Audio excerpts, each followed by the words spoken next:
Good morning, everyone. Good morning, Illinois exporters and companies and trade experts. We're delighted that you could join us today. Thank you all so much for taking the time out of your busy schedules. We're delighted to be able to talk to you today about the online world, online websites, and online marketing and how they can help exporters.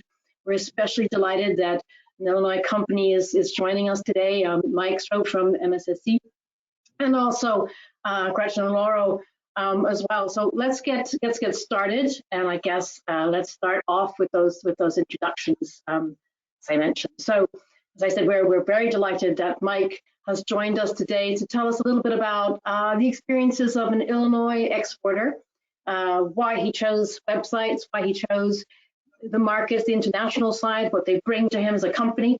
Mike is in charge of the sales and marketing for MSSC, and I'm sure we'll be giving you a lively view of his experiences there.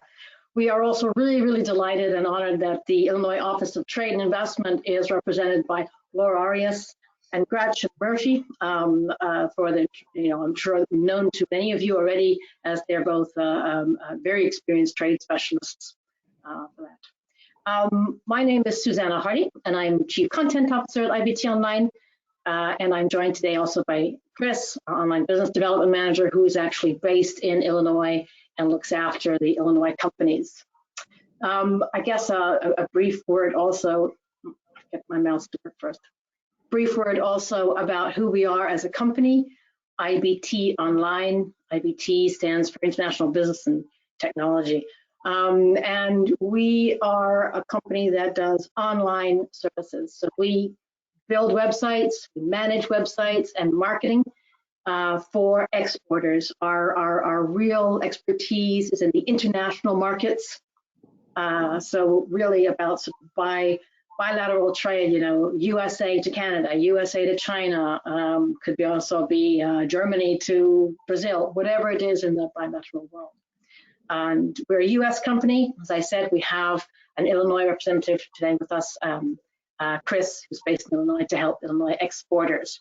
We're also very proud to have won the President's E Award for recognition of significant contribution to growing US exports.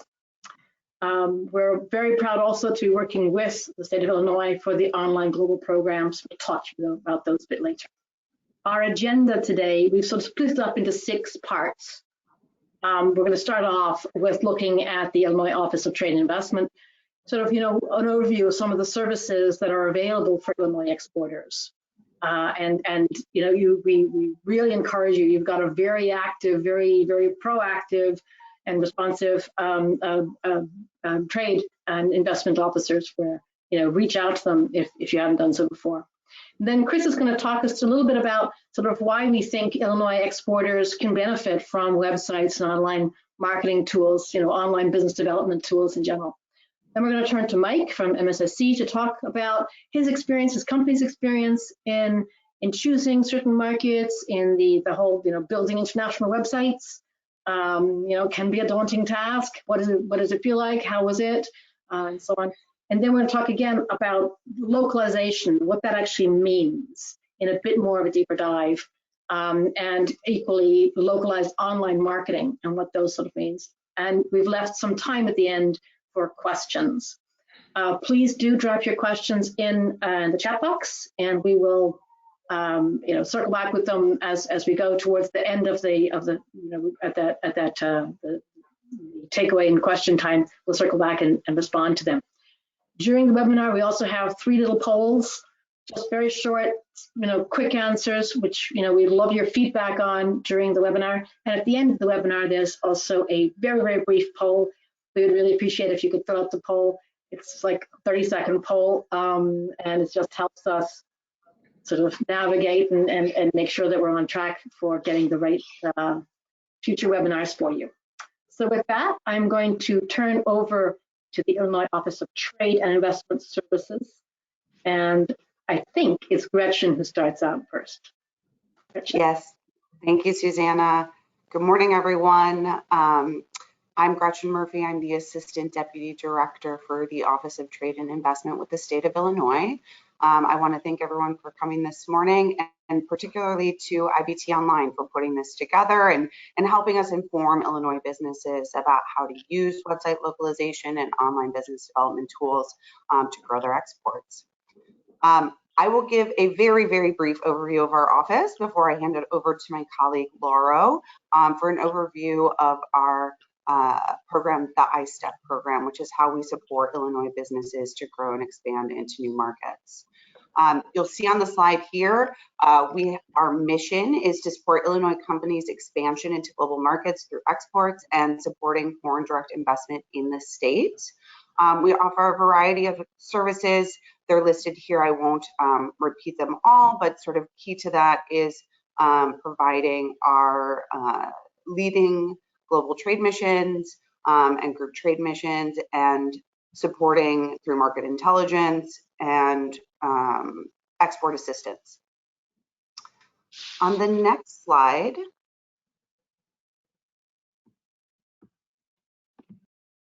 so our team is made up of professionals based in Chicago, based in Springfield, and around the globe. Our international trade specialists are based primarily in Chicago and work with a network of businesses here. And then we have 6 global offices. You can see them highlighted here. They're in Mexico, Canada, Brussels, Israel, Japan, and China. And our international team really brings a wealth of knowledge and experience and deep networks within those regional markets to support Illinois firms. On the next slide, you will see we work with a variety of partners. We work with federal government, including the Small Business Administration, the U.S. Commercial Service, the Department of Commerce, and then we work with chambers of commerce around the world to help support Illinois businesses that are looking to enter these markets. On the next slide, so what we're talking about this morning is website localization and online business development tools. Our program, which Laura will talk about in more detail, is the iStep program, and we support Illinois businesses through that program, funded by the Small Business Administration. One of the things that we've seen, I think, particularly over the last 18 months, but even the trend sort of prior to COVID, was that these online tools are so critical for entering new markets. But given the travel restrictions and sort of the changes to how we're doing business in general, we worked with the Small Business Administration to actually increase our cap for website localization and online marketing tools. So we have brought that up to $10,000, which companies that are eligible can apply for if they are interested in doing website localization or other online marketing that will help grow their exports.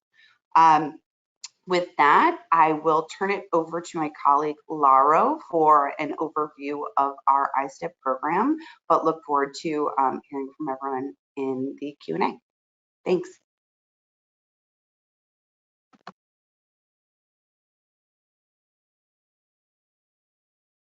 Okay, so thank you very much, Gretchen, and good morning to everybody. A little bit about the our most popular program, which is the obviously financial reimbursement. So the Office of Trade and Investment runs a program which is financed, like Gretchen said, partly by the United States Small Business Administration and the Illinois state. This program is targeted. This is not for large firms. This is for small and medium-sized Illinois companies, and it actually has 3 different sub-programs in which you companies can benefit. Obviously, today we're going to be focusing about website localization, but we're taking the opportunity also to mention to you that we have other 3 more windows that you can consider for reimbursement, which is group trade missions, individual individual missions. If you are not going to be doing a group trade mission, it is, let's say that you have your own business plan of having a few meetings in country X, and you have your whole program over a couple of days in your agenda, then you can also apply for reimbursement in that respect. Obviously, product certification is another sub-program that you can benefit. And product certification, which obviously is related to compliance, export compliance. This is related to the country you're going to be exporting. If you're going to be exporting to China, you might need the CCC certification, and you can also let us know, and we will help you through the ITCs, the International Trade Centers, prepare the I-STEP form.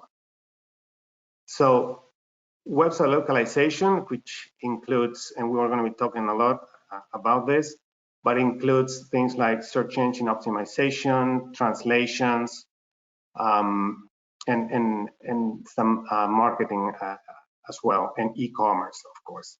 So this is perhaps a good moment to remind everybody, all clients, that we need the information prior. So the I-STEP form, so we cannot finance or reimburse partly for activities that they already happened. So you need to tell us in advance, you need to apply in advance.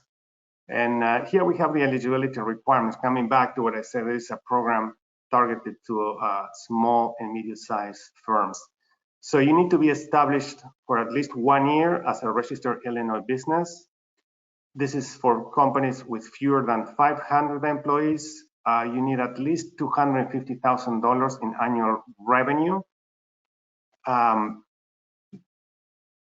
Obviously, understand the costs associated with exporting products and or services containing at least 51% US content and 25% Illinois content, and a sound strategy for exporting, and that you are export ready. So basically, we want to make sure that each one of you has your own goals clear, that if you're going to be exporting, for example, to Singapore, you know why, how it fits into your portfolio of products.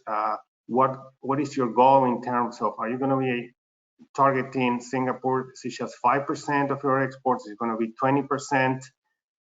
Is it your one product? Is it a different line of products that you offer? Is it your best product that you want to export? So we want to make sure that you know what you're doing.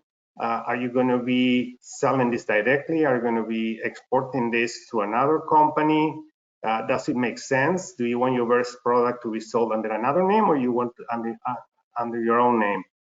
Which countries are you going to be exporting? If it's Singapore, why Singapore? So we can help you with the through the Illinois Small Business Development Centers, the International Trade Centers, to make sure that you have a good strategy and a good goal. So basically, know your goals. In the next slide, please, we have some examples for you of companies that have worked with us and that they have benefited from the program. And these are some examples of, for example, companies targeting different countries. In this case, we have Spanish, so towards Latin America. We have another one that is in German, another one that is targeted to the Czech Republic.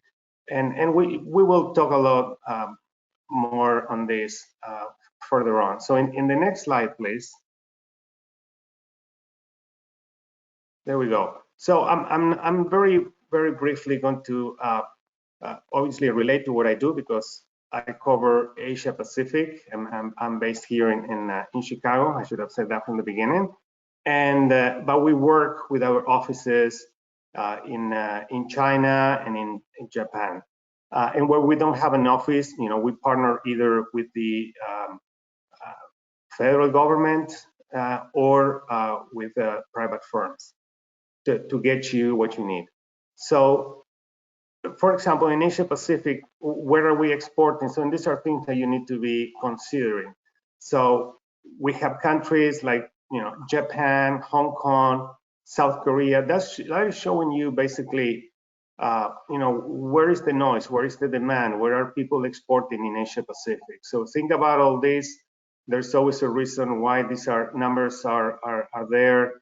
Of course, that's not in this chart. Pie is not including China or Australia, since they are the main.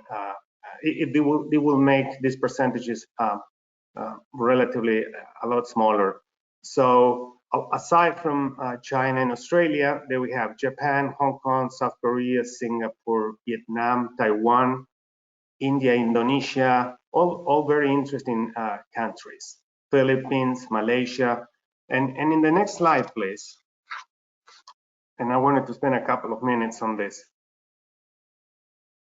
And this is more like an eye, like when you go to an ophthalmologist, you want to try how well you can see. This is like an eye chart. So I'm not going to battle you with numbers, but I just want you to think about this, and I will give you a quick example. Again, this is related to countries in Asia Pacific, which is where I keep an eye on. And if you're going to be doing website localization, if you're going to be translating, so if you're going to be exporting to any of these Asia Pacific countries, for example, these are some of the variables that companies, all of you, need to take into consideration. For example, these are just three variables, which of course, obviously, first of all, you need to know if there is demand in the country. And again, the international trade centers can help you with that, and OTI as well. But these are three interesting variables for you to think about. And numbers makes people think. So let's make sure we do the homework, so you're going to be successful and you have a long run strategy, and you're going to have your exports and your sales in the US. And at the beginning, it might be export thinking, okay, this is just as something more stable that I want to have, a stable source of sales that comes from abroad. And then you might want to grow them and eventually be more than 50% your sales coming from exports. So if we're going to be talking about internet, we need to know, and this is the third column, individuals using the internet. That's important for you to understand how many in the population of the different Asia Pacific countries use internet. And these are data from international organizations that specialize in collecting this sort of international data for countries. So another column there, it says variable ease of doing business. So how is it easy to do business? Because you might want to do a business in a country and then you think, well, intellectual property might be an issue, or getting paid might be an issue, or enforcing payments might be an issue, or any legal issues that might happen. It might be not that easy, to solve. And also, this is where we work also with, federal agencies like the Export-Import Bank that can help you to make sure that you're going to be doing the right deal. So, in the first column, which is total population. So, and this is all relative. This is why you see some countries at the top, some countries further down the list. So I would like to take them just in 1 minute and finish my presentation. If we think of India, if we look at individuals using the internet in India, it says, you cannot see, so I'm going to tell you because it's so small. Let's say it's 20%. But we're talking about 20%, and if we go to the variable of total population is 1.3 billion persons. So we're talking as a percentage is more than 200, like 260 million people that have access to internet. So if you're going to be doing promotion and entering the market, it's 260 million people in India that have access to the internet. And then we go to the third column, which is middle column, which is ease of doing business. So is it easy to do business in India? Well, India ranks number 63, and the top one is New Zealand. So and 63 out of at least it shows there are 168. So it's pretty high in the rank. 63 might sound far, but 63 is actually not too bad if we're going to consider in nearly 200 countries. And you can apply the same reasoning for the countries where you think there is demand. Again, look at your website. Who is looking at your website? Is it people from India? Okay. You might need to confirm that, and the U.S. Commercial Service can also help confirm. So we're all coordinated, and we want to help you, achieve your goals. So I'm going to leave you there. And the last slide is the contacts at the Office of Trade and Investment. So again, Lauro Arias, Asia Pacific. My colleagues, Iwana Wachenska here we are all here based in Chicago. Covers Europe, Iwana. Sam covers Middle East and Africa, and Chris Sedgwick, Canada and Latin America. So I hope you found this useful, and I'm 1 minute over, so I will stop here. Thank you very much.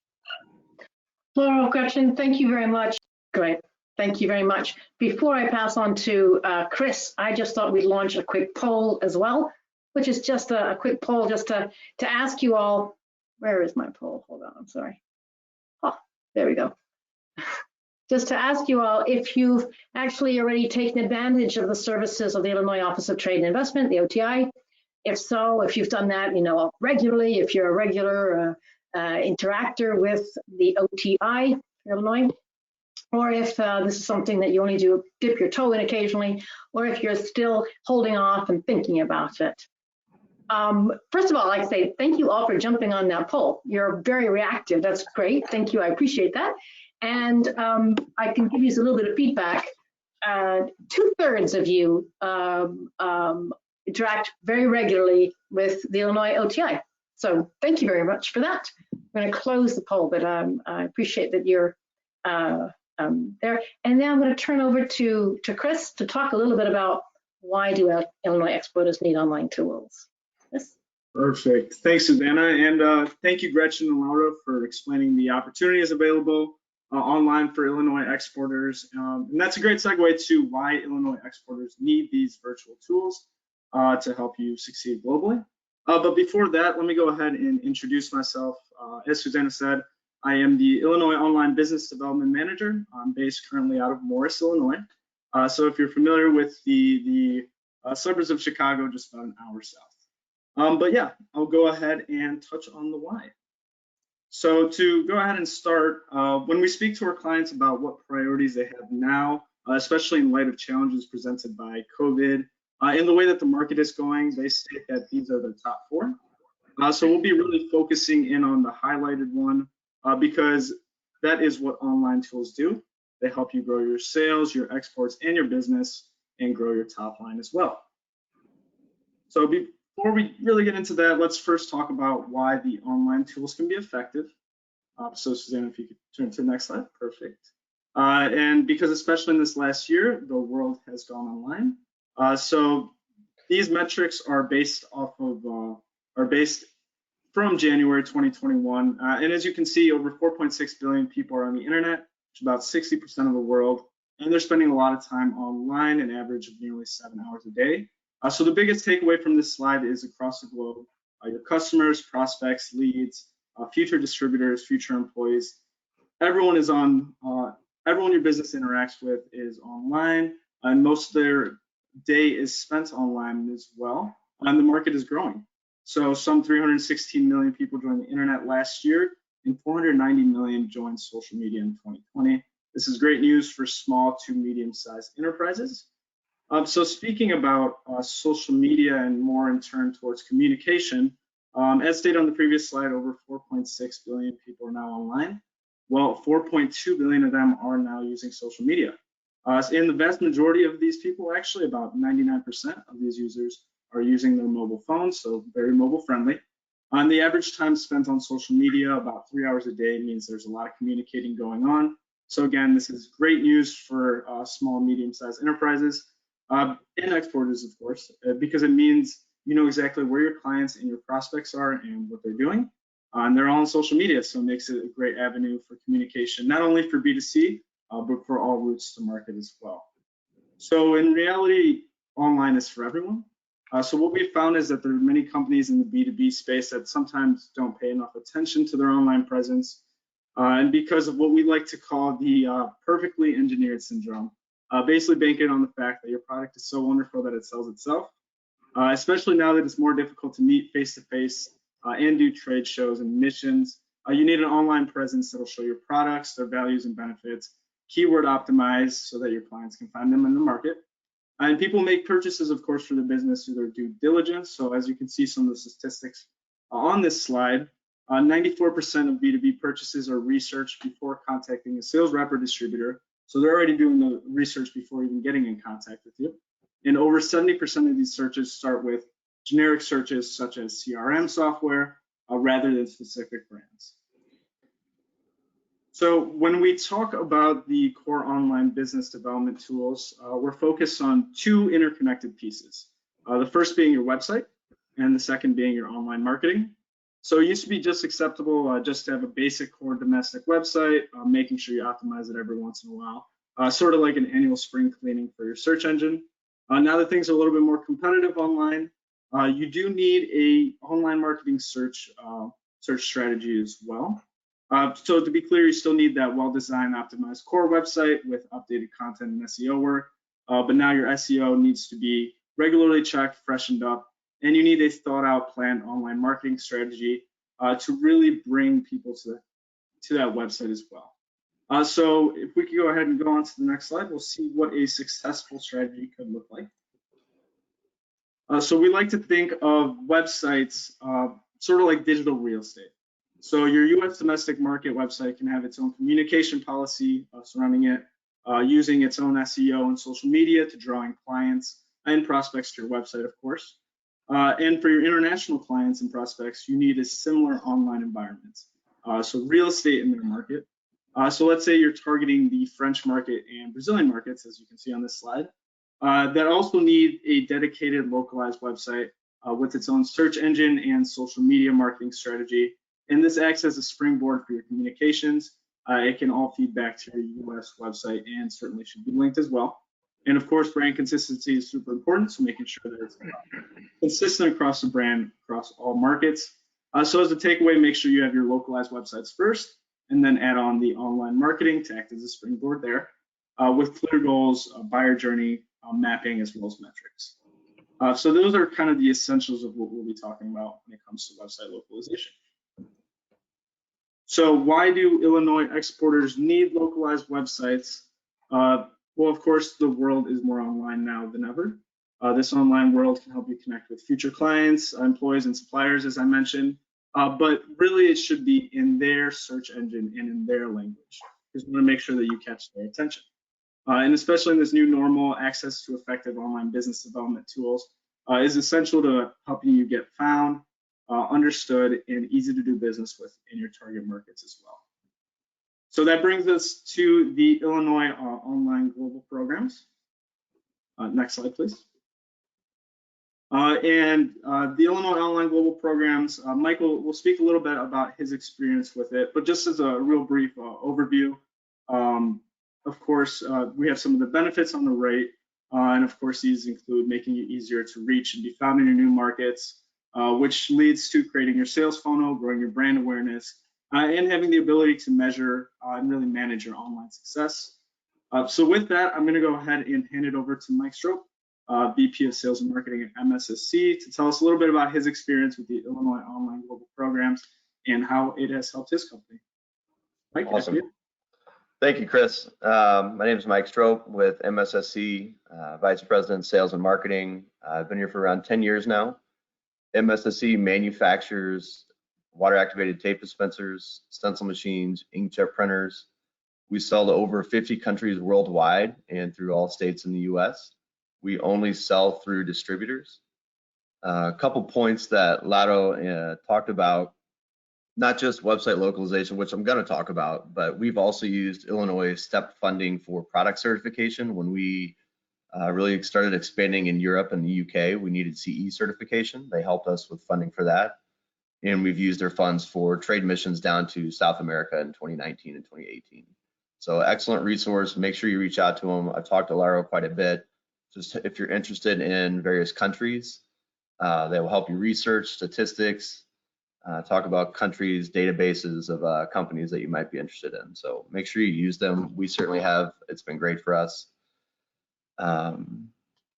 So why did we choose the Illinois Online Global Program? As Chris was just saying in that last slide, it's really increased our legitimacy or credibility with our distributors.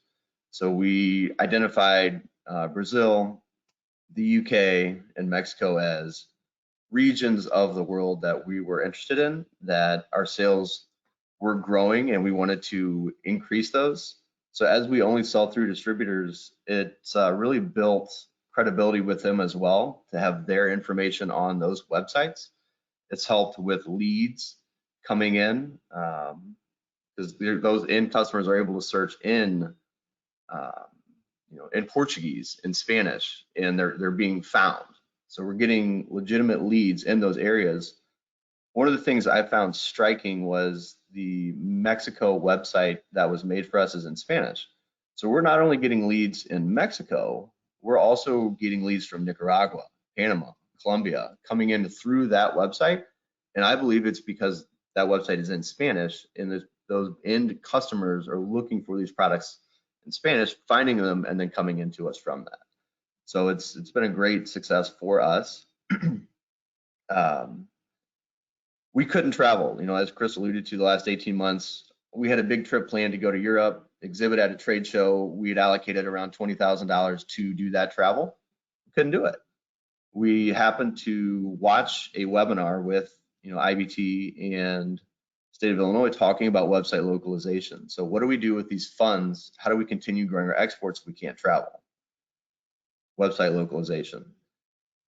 So we had this webinar. We went through the pros and cons of what are we going to do, and just having them in those languages, having the specific domains, the .uk, .br, .mx, increase our legitimacy, helped our distributors, and it really has helped build our relationship with our distributors in those countries. Say, hey, we're here to support you.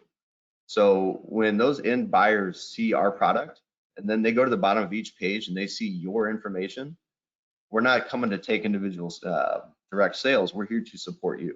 So it's helped build our relationship with those distributors as well. Talking about working with IBT, super easy to work with. I've worked with Susanna quite a bit in the last year and a half about content. One of the things I greatly appreciate, we're small, I wear a lot of hats. I don't have a ton of time to do all of it. IBT really took the time to get to know us, our product, our end customer, kind of the buying path, and they did a lot. So some of those upfront meetings led to them doing a lot of the work, which helped us because I didn't have the time to do it. We'd have meetings, very scheduled meetings to talk about it. We could critique, add things here and there, but they did a lot of the work. Excellent product, very professional. I'm very proud of our websites. So I would certainly advise, if it's something you're interested in, use the funding. As Lauro talked about, iStep funding is available. John with IBT was excellent with, here's our proposal. This is how we can help with the state of Illinois. We've worked with them before, and this is how you get your funding back. So because they worked together on it, the process for reimbursement was very straightforward. And it's something that we're interested in doing again moving forward for additional websites. Mike, if I can first of all, thank you very much. Very kind of you to say those kind words. Mike, I know we said we'd do questions at the end, and there are more questions coming in. There's one or two that I'd like to, if I could throw those at you now. The first is, what happens if you have several? Do you have several distributors or just one distributor? Because how does a website like that work if you've got multiple distributors? Yep, good question. So in Brazil and the UK, we have quote unquote master distributors, so all leads will go to them. Our Mexico website, we have 3 distributors, one in Monterrey, Guadalajara, and Mexico City. So we have all of them listed, and where that customer's IP address is will move them to that closest distributor. In addition, we've worked with IBT to set our website up. We can tag specific products to specific distributors. So if our distributor in Monterey doesn't sell a certain type of product, they won't appear for that section. But we get the leads first, and then I distribute it out to those distributors as well. Whereas in Brazil and the UK, we've been able to share a login, so they have access to the leads directly. In Mexico, they come through us first, so I can filter them out and send them. Just another question, just to be clear, who owns the websites? Are those your distributors own those websites, or you own those websites? We own the websites. We've provided access, login access for our distributors in Brazil and the UK though, so they can go in and edit content, but we own the domains. Thank you so much, Mike. I'm going to pass back to Chris now, but if you could stay on because there's a few more questions that have come up as well. Thanks very Sure. much. Yeah. Chris, would you like to? Yep, perfect. Thanks, Susanna, for getting those questions. And Mike, thank you again for going through your experience as well as answering some of those questions. So as we were kind of talking about, or as Mike was speaking a little bit about, obviously is localized websites for the Portuguese or Brazil, UK and Mexico market. So we'll go ahead and take a look at website localization for you Illinois exporters. So at this point, you may be asking yourself, sure, I understand having an online presence is important, but why can't I just use my US website to go global? Especially if you already have a website, you may think, let me just add a few Google Translate foreign language pages, and surely the search will do the rest. Unfortunately, that's not the case today. Search engines, whether it's Google or others like Yandex, Bing, Baidu, they're all searcher-centric, meaning the search engine is designed to pick up results that are hyper-relevant to your target audience. And if they are not, you're pretty much well invisible. So some things that go into that are different aspects such as geolocation, as well as language. So Google itself has over 192 country / regional specific search engines. An example, for example, let's say you're targeting the German market. Well, your searcher will most likely use google.de and search in German and want to see measurements in metric, currencies in euros, etc. So think of search engines like Google as lots of different country-specific localized search engines delivering results that are hyper-relevant to the searcher. So I have an example on the next slide of how country-specific Google results are relevant to each user. So we had our online business development director, Adrian, and our colleague, Susanna, who is based in the UK, both dog owners, Google squeakless dog toys. So Google provided results relevant to each user. So Adrian got Chewy.com, Amazon.com, things that you would expect in the US market. Susanna, however, got websites such as barksandbunnies.co.uk, timeforpaws.co.uk. So the same search in the same language on different Google search engines gave us different results, each with relevant content for each user. And aside from just geographic location, you also really need to understand your buyer persona and their language, especially their vernacular, to be relevant. So in this example, we have the word car. So in Spanish, car can be translated in two ways, either auto or coche. If you're a company that has car parts or accessories in Mexico, you need to make sure you're using auto in your translation because only 27% use coche versus a more popular auto. On the other hand, if you're looking to sell into Spain, you need coche in your website and social media because it's a word that they typically use to search for cars. Now, keep in mind that translation and keyword research are only small aspects, or only aspects of having a localized site. Of course, there's a lot more that goes into optimize best practice localization, as you can see right here on this slide. And for search engines to find you, you need to make it as easy as possible for it to realize that your website is for that market, again, because Google is searcher specific. And to make it easier for Google, you need to localize your website and marketing. And this includes things such as hosting in the target market, registering domain names such as .au or .mx, and making sure that it's compliant to that target market specifically. So done correctly, we have an example next that is a great example of how a localized website can work. So here you have a website that is targeting prospects in Australia, It has a .au domain hosted in Australia with SEO for the local market. And as you can see, the results for 1 month on this B2B site shows that the majority of traffic is from their target market as a result, Australia. Additionally, you can also see that 86% of the traffic comes from Australia and New Zealand combined, and in fact, 99% comes from English-speaking countries. So this just shows you how Google thinks that this website is relevant for the Australian market and barely relevant as well for other English-speaking countries. And the image on the right is a great example of how you can even target a specific area, city, or neighborhood. So we know that the major prospects are on the southeast coast of Australia. So the marketing strategy to act as a springboard is really geared toward those as well, which is why it's so important to really understand your buyer persona, which takes me to the next slide. All right, so the next example is an Illinois-based manufacturer based out of Wooddale, Illinois, called Comerac, that has now 3 localized websites as well with us to help them grow their business internationally, thanks to the online global programs for Brazil and Mexico. So they had a few problems solved by having localized websites. First, they didn't like that their international customers bought their products through distributors but had no clue who Comerac was. So using localized websites, customers can now find Comerac online, which again leads to building up their brand awareness and really positioning themselves based on what products are most useful in the market. It also gave them a platform for which they could find new distributors and has driven their business overall forward as a result. So off that, let me go ahead and hand it back to Susanna, and she'll go ahead and introduce a little bit more about the international online marketing side. Thanks so much, Chris. Before I do, I'm going to launch one of my polls. So just to ask you all, if you'd like to learn more about website localization and the Illinois online global programs, the I-steps as well, if you have an interest in that, let us know. We can sort of email you some content or some blogs about it.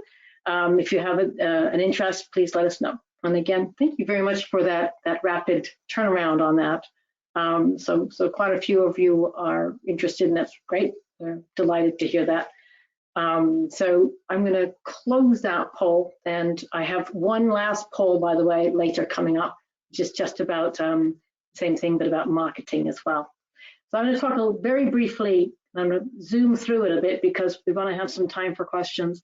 So zoom through just, in online marketing, do you have to localize that as well?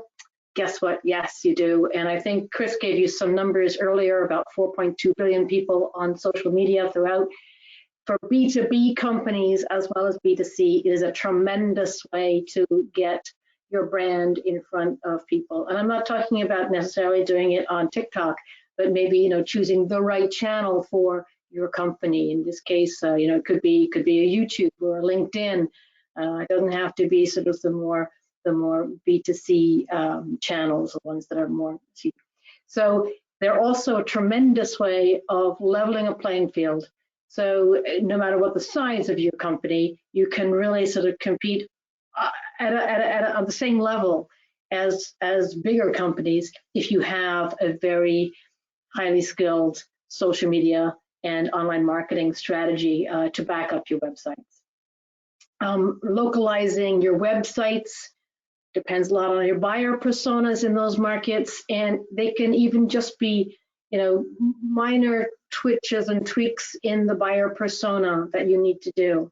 But one of the first things you need to do with either a website or online marketing is really try to figure out your buyer persona in those markets. And they might be a little bit different from your US buyer personas, but the key then is to identify who they are in those international markets. What are their pain points? How do they find you? How do they interact with you? How do they engage with you? So for example, Mike talking about, his distributors. In a way, his distributors are also a type of buyer persona for the MSSE company. So they need to know that their website tools help their distributors and their buyer personas. I wanted to give you a very quick example of what just mild changes in your website can do for just making sure your website is on point for different markets. This is a screenshot of L'Oreal in the US, L'Oreal.com in English in the US. it's very on trend. Women on the top floor, they're all engaged in business. They're multinational, multiracial. That's very much on point for what's going on in the US. In Mexico, the image looks a little bit different. It's more relaxed. The vase of flowers up there, they're still on the top floor. Interestingly, there are two men in it.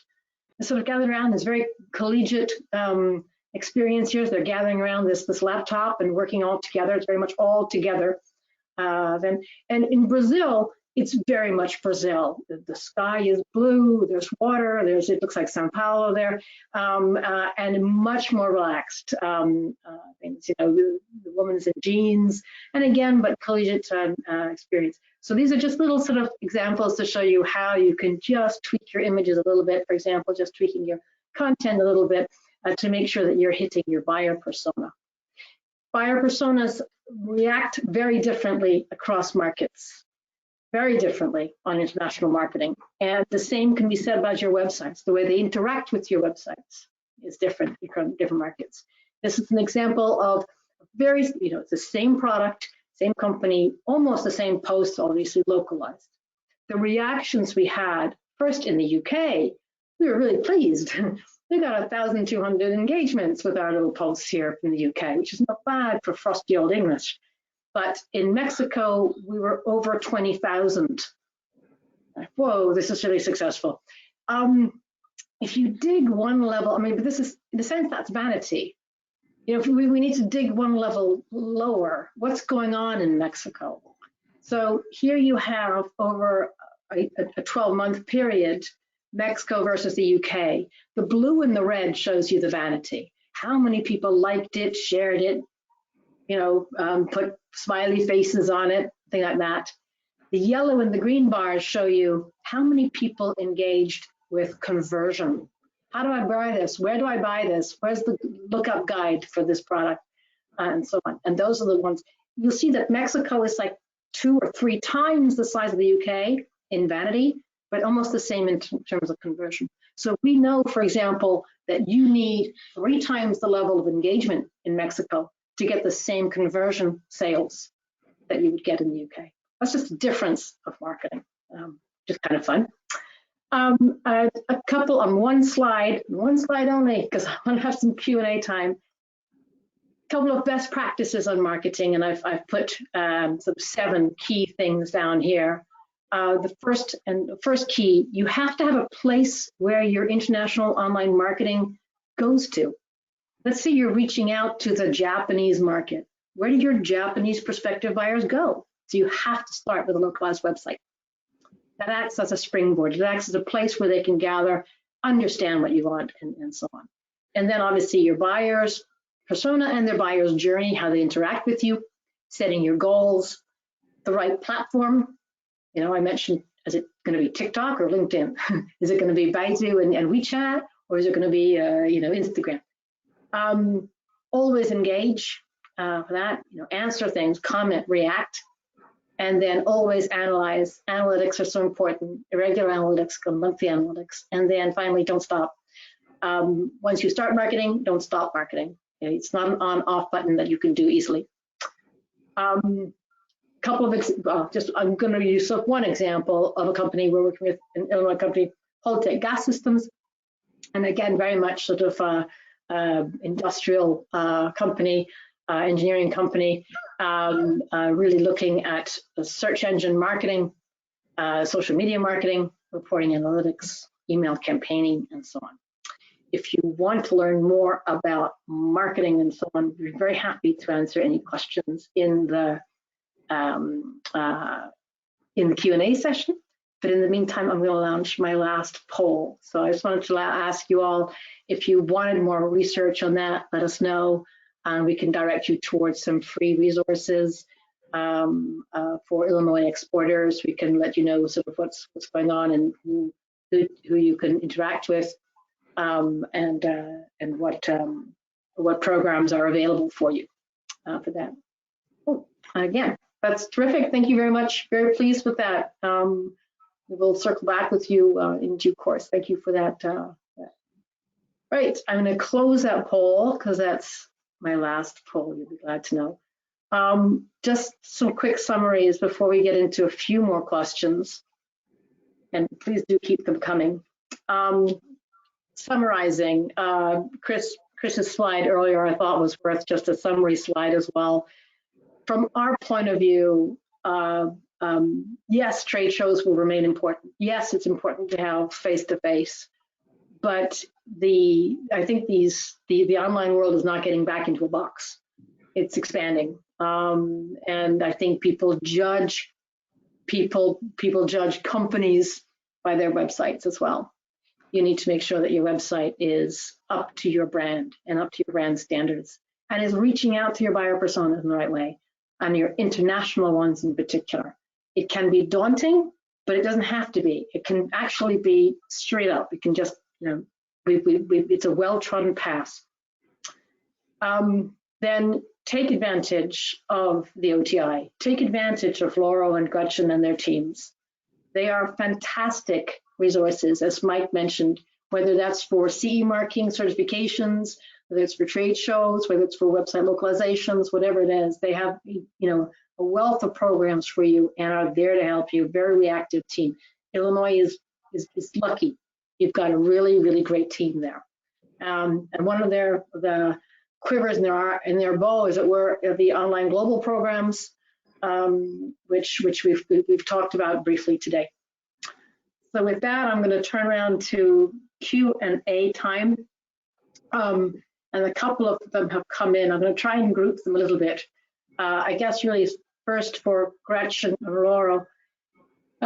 For these Illinois Global Program and the iStep, do I reach out to Lauro and the team or to IBT online? For iStep, you will reach out to Lauro or myself or anybody else from the OTI team. I believe Lauro had a slide up which showed our regional trade specialists. So we have 4 trade specialists based here in Chicago who are covering various regions of the globe. And then they work closely with our global office overseas. So reach out to us. Thank you, Gretchen. There's another question here, which is, I've already done 1 iStep. Can I do 2? Yes, there are some nitty-gritty like requirements and caps and all of that, but depending on what you've done, you can do more. I think the number that may be a bit outdated, but in a sort of given fiscal year, we can support a business with potentially up to over $25,000. So there are definitely different ways to use the services and do multiple. There's a third question that's also just come in for the OTI, which is, you said it's up to $10,000. Is that per annum? So it's actually per project. So we have up to $10,000 for website localization. We also have a percentage requirement. So we will do up to 50%. So if the cost of the website localization or sort of project that you're working on is, over $20,000, we can reimburse up to $10,000 of that. If it's below it, then we use that 50% number. Okay, thank you. Then Mike, there's a couple of other ones for you, if that's okay. One random question. How long did it take you to get the grant funding, and was it easy to fill out the forms? So the forms, the forms are really straightforward. Now I say that I've been using iStep funding for probably 6 years, but if you have access to your sales, which if you're going to be doing this project, you should know your business, and the forms, the sales numbers are pretty straightforward. I believe we got it back within 6 weeks. I don't know, Gretchen or Lauro, if you have a better read on that, but it was not drawn out, no. Yeah, we usually ask for 60 days to review and approve a application, but they're often much quicker than that.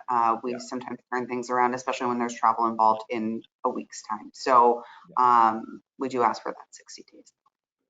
Yeah, And Mike, the actual applications The actual application's easy, and I have asked questions of like Lauro or Omar when I was down in Mexico with the state of Illinois, and they're very prompt and get back real quick to help you fill it out. Yeah, our team can help walk through the application. They will often do that with the businesses, especially if they're new to iStep. It's fairly straightforward. It is somewhat analog, I will admit. We are hoping to move, we will be moving to like a digitized system this fall, which is very exciting. But yeah, it's a pretty straightforward application, and our team is happy to help. Mike, this is another one that's coming as well for you. Could you expand a little bit more about the role of your distributors in the website creation? Did they get the content? Great question. Great question. So we'll talk about Brazil specifically. I mean, as both Chris and Susanna mentioned, we have different products on each of those 3 websites. We don't have the same product on all 3 because we don't sell our inkjet as well in the United Kingdom. We sell it very well in Brazil, but we don't sell our general product very well.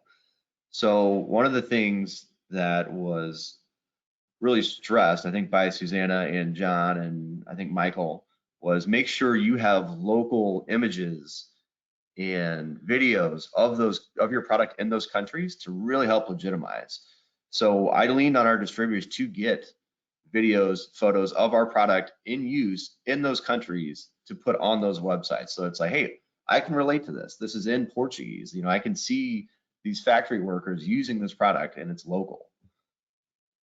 So we leaned on them a lot to get some of these specific content in those countries. We provide stock photos and videos as well, yes, but we leaned on them to get the very specific applications in those countries. Terrific. I have 2 people coming in saying thank you so much, which is very nice, very sweet of you. Thank you very much. And I think I'm going to draw it all to a close because I think our hour is done, but I think you have a very appreciative audience as well. Mike, thank you so much for taking your time today. Really appreciate that. Gretchen, Lauro, again, thank you also for your time and for your, the support you give Illinois companies is amazing. We really appreciate it, and obviously your Illinois companies really appreciate it too. Chris, as always, great to see you. Great presentation. Thank you, Chris.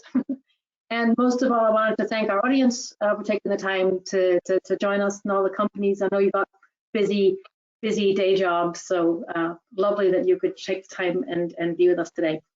Come back anytime for any questions. I hope this was useful for you. And again, thank you. Happy exporting, everybody. Take care. Thank you. Bye-bye. Thank you all.